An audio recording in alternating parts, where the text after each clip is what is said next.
महाराष्ट्रामध्ये देशामध्ये अनेक विष्णू देवांची मंदिरे आहेत आणि या मंदिरात गेल्यानंतर आपण गरुड खांब पाहतो, जय आणि विजय यांच्या मूर्ती पाहतो आणि ज्या ठिकाणी प्रभू श्रीरामांचं मंदिर आहे त्या ठिकाणी हनुमान हे निश्चित असतात. तर बांधवांनो, आज आपण सुंदर अशी एक कथा ऐकणार आहोत की बांधवांनो, प्रत्येक मंदिरामध्ये सकाळ संध्याकाळ आरती असते आणि भगवान विठ्ठलांची ज्या वेळेला आरती चालू होते या आरतीमध्ये एक कडवं येतं की गरुड हनुमंत पुढे उभे राहती.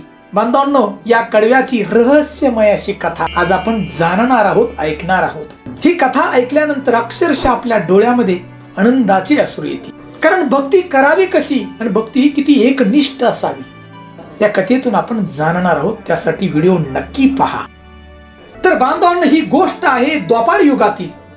एकदा ब्रह्मपुत्र नारद तीर्थाटन करण्यासाठी निघाले आणि तीर्थाटन करता करता दक्षिण सागरावरती पोहोचले. त्याच ठिकाणी सेतू बंदरावरती हनुमंतांचं दर्शन झालं आणि हनुमंतांनी ज्यावेळी ब्रह्मपुत्र नारद यांना पाहिलं त्यावेळी क्षणाचाही विलंब न करता नारद मुनींचे चरण स्पर्श केले, स्वागत केलं त्यांचं. दोघांमध्ये चर्चा झाली. ब्रह्मपुत्र नारद हनुमंतांना म्हणाले की हनुमंता, तुम्ही तर श्रीरामांचे भक्त, जीवनातला एकही क्षण वाया न घालवता प्रभू रामचंद्रांची तुम्ही भक्ती करता एक निष्ठेनं, परंतु ही भक्ती करता करता तुम्ही तीर्थाटन करा आणि तीर्थाटन करता करता प्रभू रामांचं नामस्मरण करा, दर्शन होईल तुम्हाला श्रीरामांचं परत.